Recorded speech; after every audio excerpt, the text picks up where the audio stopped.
How to connect the TX7300 Sounder Strobe to the control panel. Before starting any wiring work, make sure the control panel is completely powered off. The TX7300 Sounder Strobe uses an 8-terminal base. Those terminals are required. Terminal 1, loop in. Terminal 5, loop in. Terminal 2, loop out. Terminal 6, loop out. Terminal 3 for 24V supply. Terminal 7, 8, 24V supply.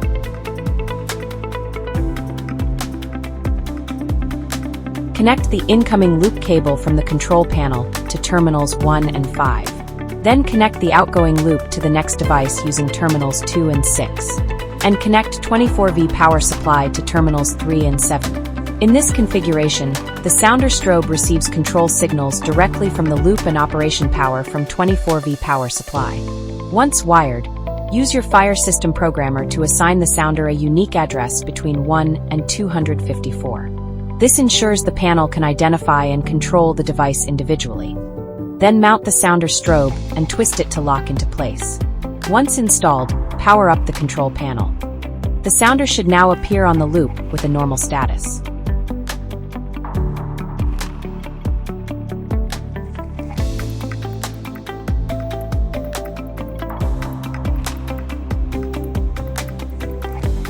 Test the strobe and sounder tone via the linkage with MCP.